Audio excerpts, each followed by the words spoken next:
Our first contender in the countdown of extreme swarms can be found a little close to home.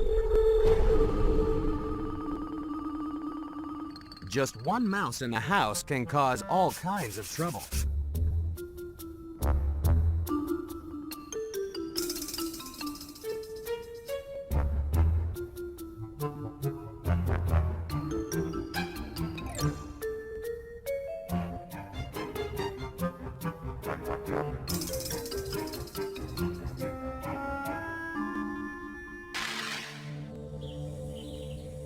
In the wild, mice can also cause trouble. That's because it doesn't take long for one mouse to become a swarm. The mouse is number 10 in the countdown because it breeds fast. One female can have up to 16 babies in a single litter, and she can become pregnant again the very next day. All it takes to make millions of mice is a little nice weather and abundant food. So it's no wonder that mice just love the wheat belt of Australia.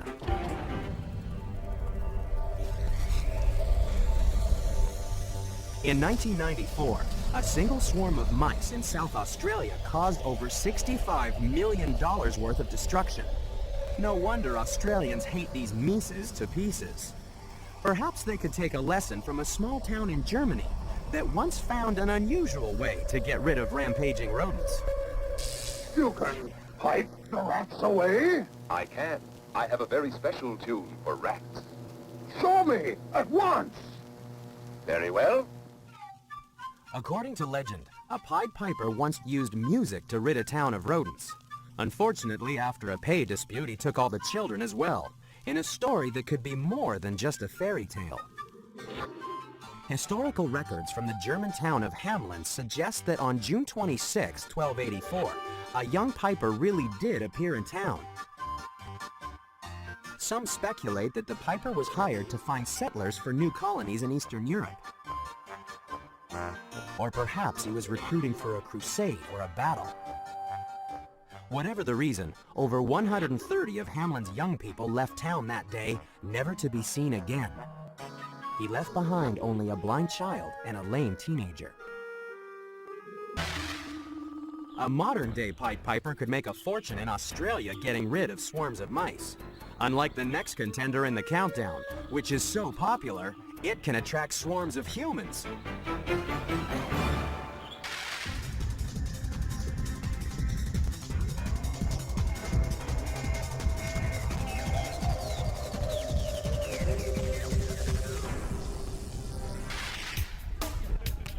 All kinds of games are played on the beaches of California, including the game of love. While some come to soak up the sun and seek out a mate, these beaches are also home to number 9 in the countdown.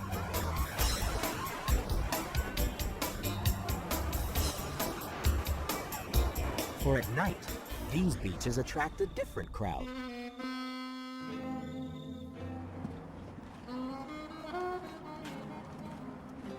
These people are here to see an orgy, but it's all in the name of science.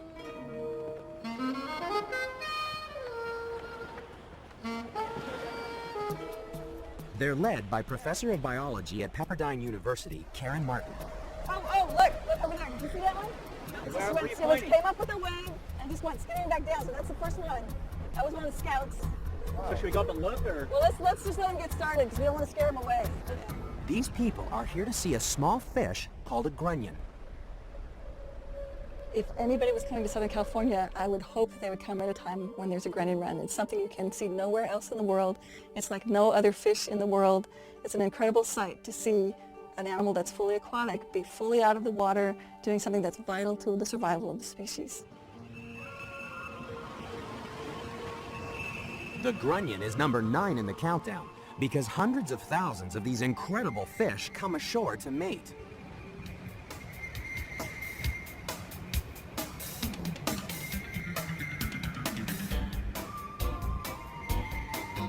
First, the females come ashore, digging in to lay their eggs.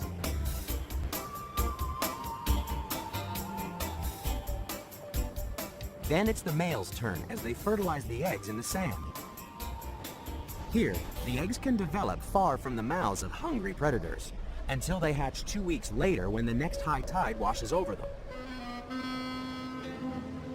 I never have any shortage of people coming out to watch grunion with me. People love to come and watch the grunion under the full moon. People hold hands and walk up and down the beach. It's very romantic. But not even the most hormonally charged undergrad can compete with the grunion. One female can lay more than 3,000 eggs on her trip to the beach, and she can spawn up to 6 times each season. No wonder crowds flock to see a fish that really digs beaches. Yeah, you can just see the shadows.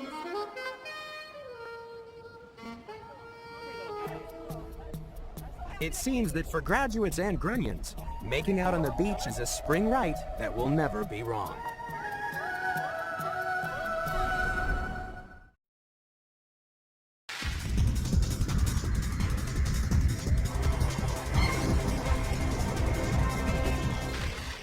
The next contender in our countdown of super swarms seeks safety in numbers.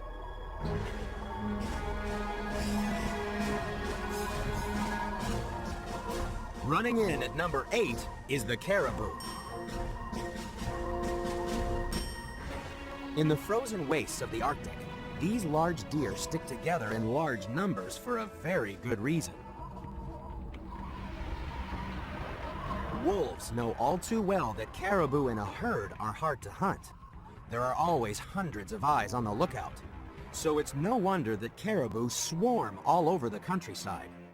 In Alaska, there are twice as many caribou as people, and it's estimated that the largest herds contain over 500,000 deer. And this is a mob on the move. There are so many hungry mouths in the herd that some caribou can travel 5,000 kilometers each year in search of new grazing grounds. But some caribou need a helping hand. In Scandinavia, domesticated caribou are called reindeer and have been linked to the fortunes of the Sami people for generations. Jonna Utsi makes his living as a reindeer herder.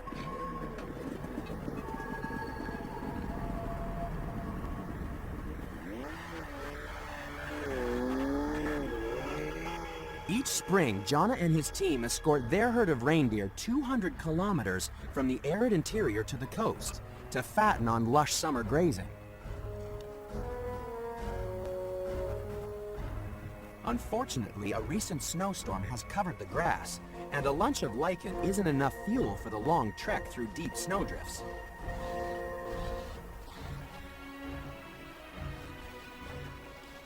So some reindeer have to hitch a ride.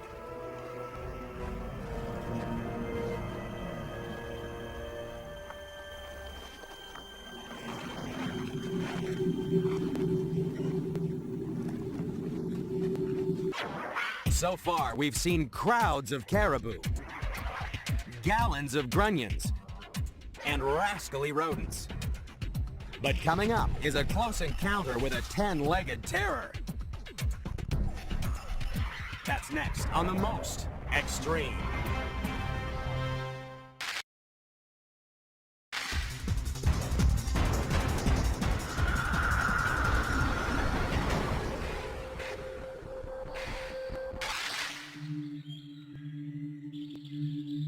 In an increasingly crowded world, it can be hard to find a place to get away from it all. So that's why number 7 in our countdown of super swarms has taken privacy to the extreme. This contender has gone to ground, deep underground.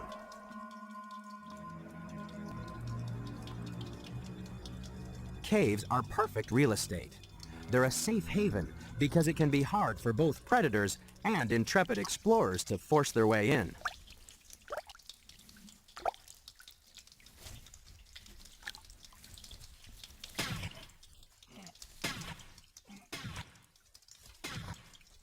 Caves are quiet.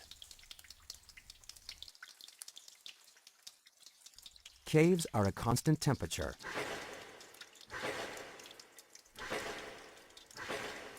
And caves can be close to water. But caves are also dark. Very dark.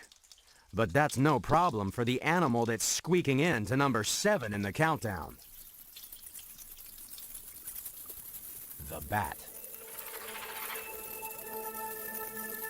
The Bracken Caves in central Texas shelter the world's largest bat colony. 20 million Mexican free-tailed bats swarm all over the ceiling.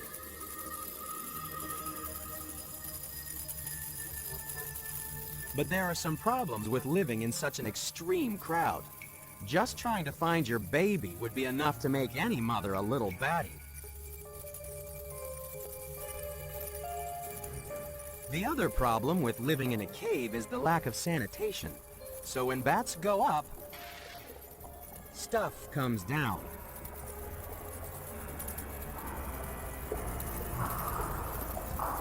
This is a pile of bat droppings.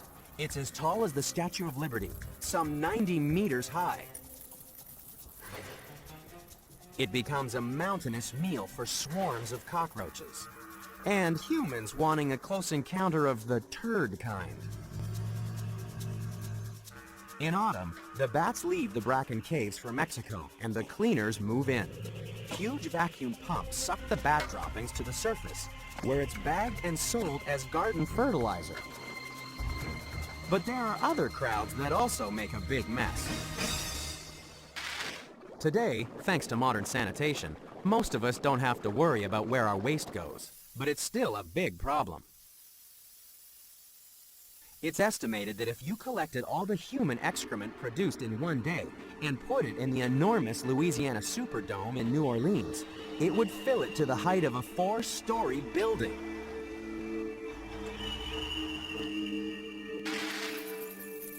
The collected droppings of 20 million bats also creates a staggering stench, which might explain why every night this crowd likes to get out for a breath of fresh air.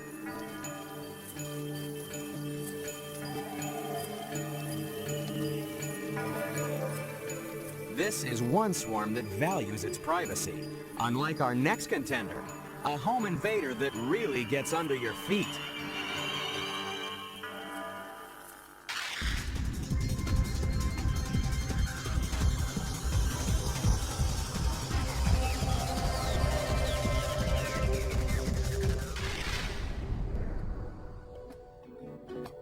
Tropical islands are some of the least crowded places on the planet. Unless you're on Christmas Island in the Indian Ocean, home of number 6 in the countdown. The red crab. These crustaceans are all over the island like a rash.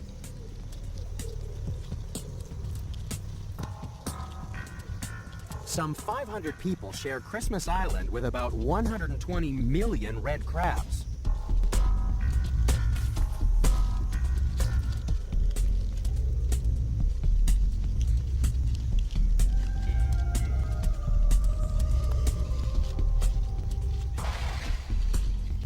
Fortunately, for most of the year, the crabs live inside the forest. But once a year, at the first sign of the wet season, the entire adult crab population marches to the sea.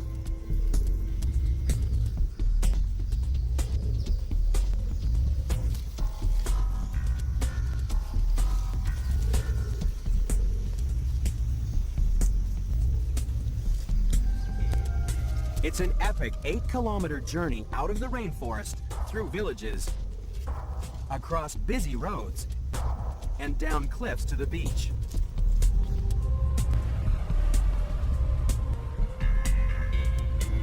The crabs that survive the week-long trip dip themselves in the water to replenish their body fluids, and then it's time to mate.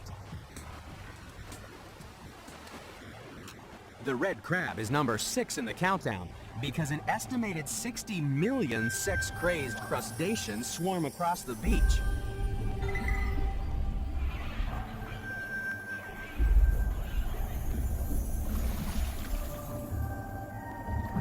Then, each female releases over 100,000 eggs into the water.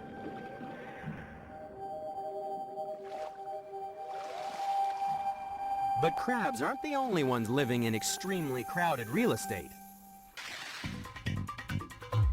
In England, the city of London is home to over 7 million people. This may seem crowded, but if the area of the city was divided into tennis courts, there would be one person per court.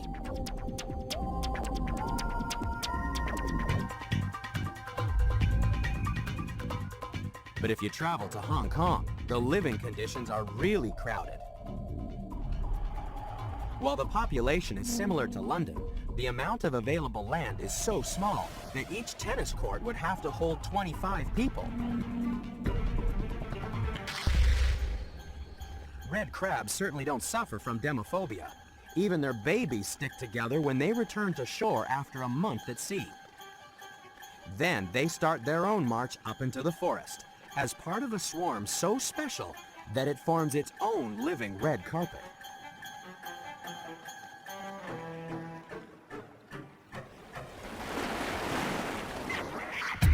Living in a swarm this big would be enough to make anyone a little crabby.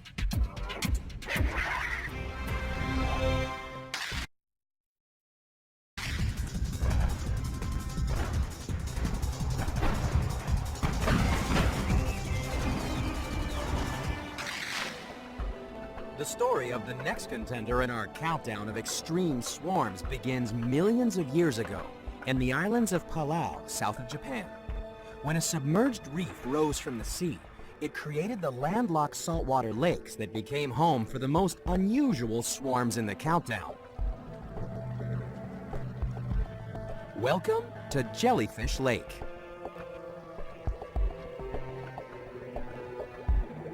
Each day, millions of jellyfish drift slowly from one side of the lake to the other.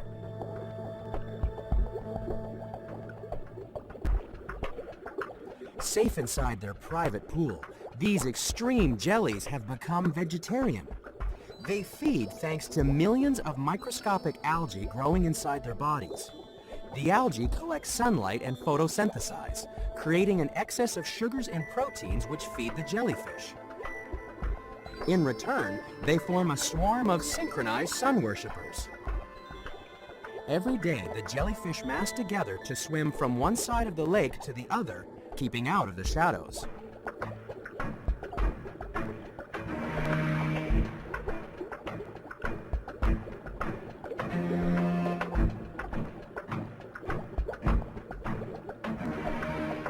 However, jellyfish aren't the only animals to have a mob mentality.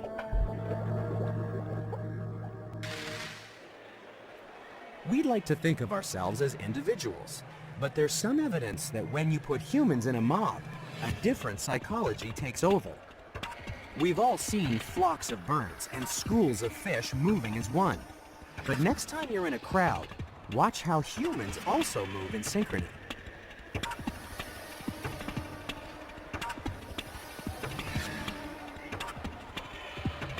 One study has shown that crowds of people can move, jump, and clap with extraordinary precision. Slow motion analysis has revealed that the hand clapping of one crowd was accurate to less than 1/64 of a second. Such is the power of mob psychology. The synchronized behavior of the jellyfish is spectacularly impressive, given that these simple animals don't even have a brain. But then it doesn't take much thought to form a swarm.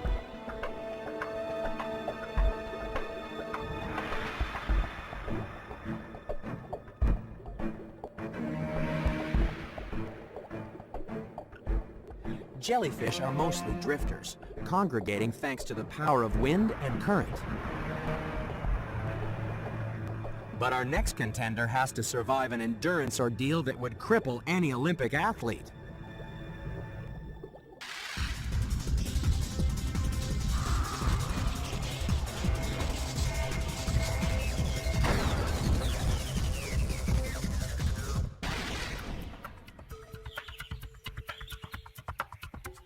The fourth contender in the countdown of extreme swarms hangs out in the mountains of central Mexico. This is no ordinary forest. And these are no ordinary trees. Instead of leaves, they have butterflies. Lots of butterflies. There can be 20,000 on a branch, and 220 million in a swarm. And that's why number 4 in the countdown is the monarch butterfly. This swarm has assembled in Mexico to escape the cold northern winter. But the butterflies can't stay here, because they need to lay their eggs on a plant called milkweed, which only grows up north. So come spring, it's time for millions of monarchs to move. The monarch butterfly may look fragile, but it's no lightweight. Entomologists have tagged individual butterflies and found that they can travel at average speeds of up to 130 kilometers an hour and fly nearly 1 kilometer high. This is how, over 5 generations, monarchs can fly as far north as Canada. But then in autumn, it's once again time to head south for the winter. Monarch butterflies really are the ultimate endurance athletes. Some individual butterflies can travel 5,000 kilometers. That works out to be a journey of about 150 million body lengths. If we tried running the equivalent distance, we'd have to travel around the Earth 11 times.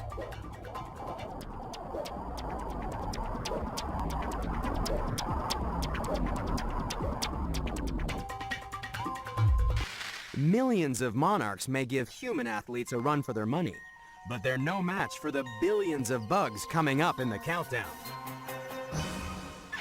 So far, we've seen a sky of butterflies and a sea of jellyfish. But if you thought a swarm of crazy crabs was bad, coming up is a plague of truly biblical proportions. That's next on The Most Extreme.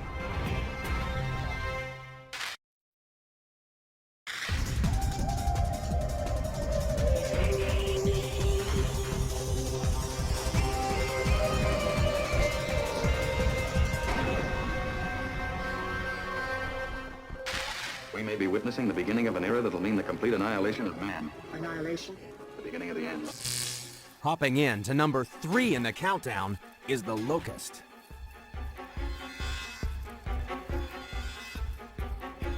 Movie directors didn't need to enlarge locusts to turn them into a destructive force. For what these grasshoppers lack in size, they make up with sheer weight of numbers.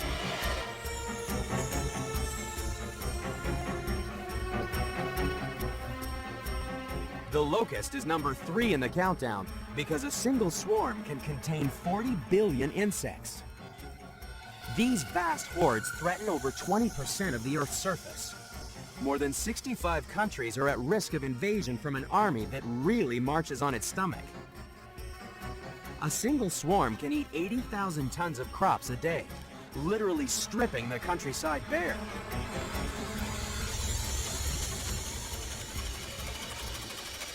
But some countries have been invaded by other destructive swarms. Back in the 13th century, one writer in a doomed city compared the approaching army to a swarm of locusts. It was the Mongol horde of Genghis Khan. His name meant universal ruler, and he went on to create the largest continuous land empire in history. He began by uniting the tribes of Mongolia. Then he swarmed across the continent. With each town he captured, his army grew until it was 250,000 strong. At its height, the Mongol Empire stretched from Hungary to Korea and from Siberia to Tibet. Imagine the size of the empire if Genghis Khan could have traveled like a locust. For when these grasshoppers grow up, they get wings. Locusts can fly for 17 hours without stopping, traveling up to 5,000 kilometers to find food. But even this plague would be completely overwhelmed by the next contender in the countdown.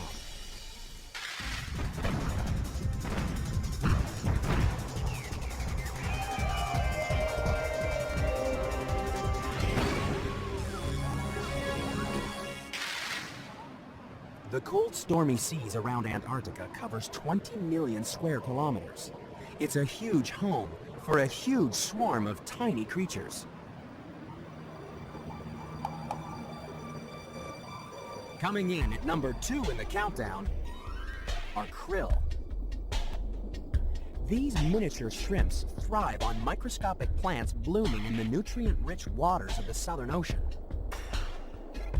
They never get any bigger than your little finger, but if they stay out of trouble, they can live for up to 7 years.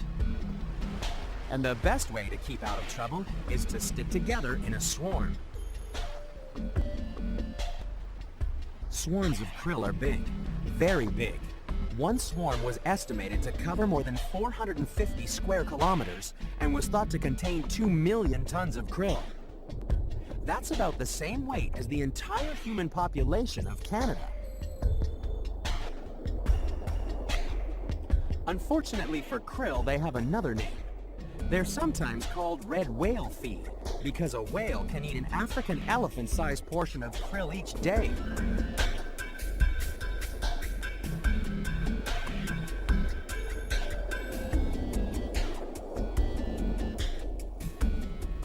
But back on dry land, there's another population that's rapidly forming a swarm of krill-like proportions.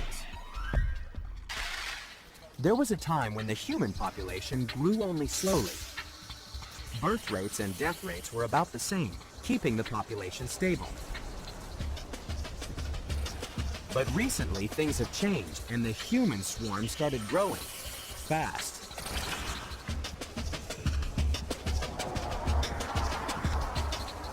To see just how quickly the human population has exploded, you need to journey back in time. For thousands of years, humans were having lots of children, but losing many of them before they turned 5. So, by the year 1500, there were probably about 460 million people on the planet. Then, along came the Industrial Revolution and the advancement of science and technology. The death rate started falling, and our population started growing.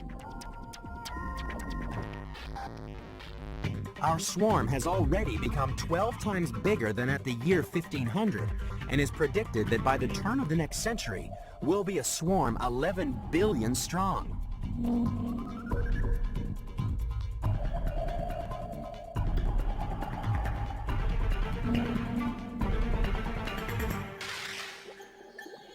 While it looks like humans are taking over the Earth, at least the sea belongs to the krill. It's been estimated that there are 100,000 krill for every single human on the planet. But even this enormous gathering is no match for the most extreme swarm in the countdown. We've seen the 9 contenders. They're the best of the best. Only one animal is a more extreme swarming machine. It's number 1. And it's coming up next on the most extreme.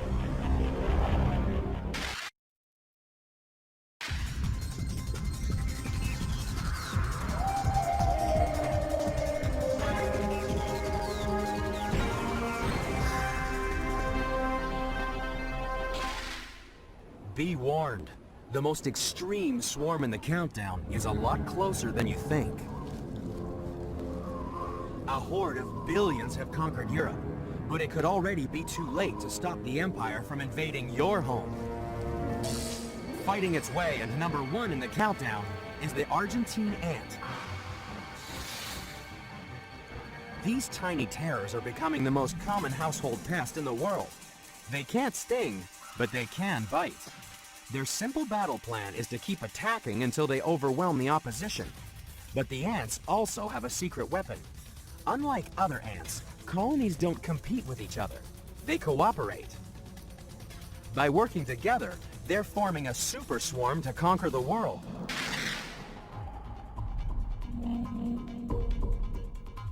Early last century, the first wave of invaders left their home in Argentina by stowing away on ships bound for Europe. The army of ants wiped out native species as they advanced. Now, there are billions of Argentine ants in millions of nests, and they're all genetically related. That's why these ants are number 1 in the countdown. Their empire stretches 6,000 kilometers, all the way from Italy to Spain. It's the biggest super colony in history. The closest thing to a human super colony occurs once every 144 years in India. The Mahakumbh Mela is the most sacred of all Hindu pilgrimages. That's why in 2001, an estimated 70 million people visited Allahabad on the Ganges River during the 6-week festival. It was a time to cleanse the soul and wash away sins in the purifying waters of the river.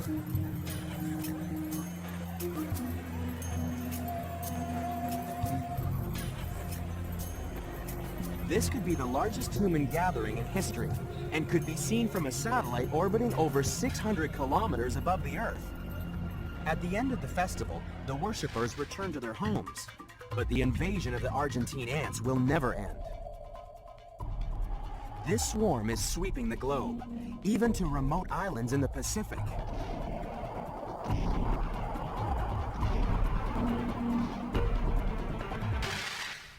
They've even managed to invade a school playground in Auckland, New Zealand, home of professional entomologist Ruud Kleinpast.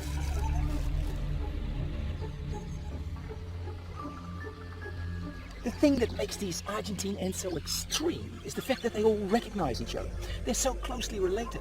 If I were to take this ant on an aeroplane with me and drop it off in a playground somewhere in France, let's say, chances are that the French ants would say, "Bonjour, sister. Nice to see you. Welcome to France. Why don't you join our big, great European swarm?" Goes to show, eh? These ants that cooperate with each other, they've got other things to worry about. They don't need to fight each other. They can concentrate on other things, such as how to take over the world. Perhaps we could learn a lesson from these tiny invaders. Imagine how much nicer the world would be if the human swarm started to cooperate like the Argentine ant.